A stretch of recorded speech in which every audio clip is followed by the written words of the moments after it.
नमस्कार, म सुरेन्द्र गौतम। म आज मेरो पिताजी स्वर्गीय युवराज शर्मा गौतमद्वारा लिखित यो कालीगण्डकी खण्डकाव्यको दुई चारवटा श्लोकहरू म वाचन गर्न गइरहेको छु। यो पुस्तक खण्डकाव्य कालीगण्डकी प्रथम पटक 2062 साल सन् 2005 मा प्रकाशित भएको थियो। यो किताबमा विभिन्न छन्दमा जम्मी 157वटा श्लोकहरू रहेका छन् र छन्दका रचनाका दृष्टिले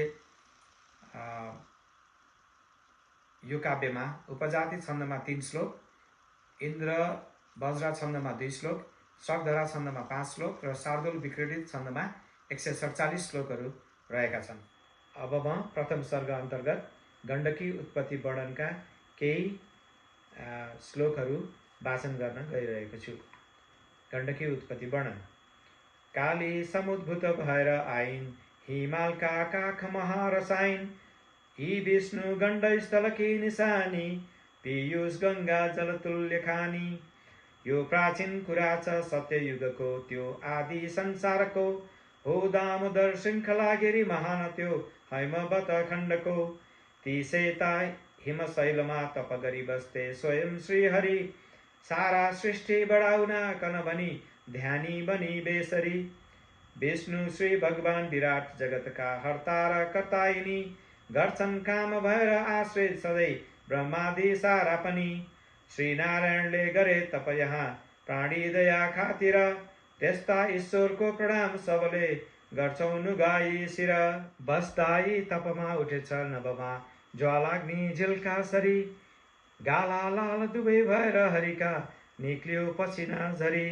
आए थियो हरिगण्डमा भलभली उर्ली पसिना भल, बग्दा त्यही भल गण्डकी हुन गइन् पीयूष तुल्या जल।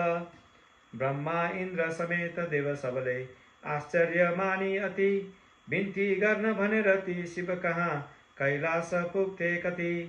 भन्थे त्यो तप भारबाट हरिको लाग्दा पसिना झरी, तत्कालै गतिमान भएर पलमै बग्दी भइन् गण्डकी।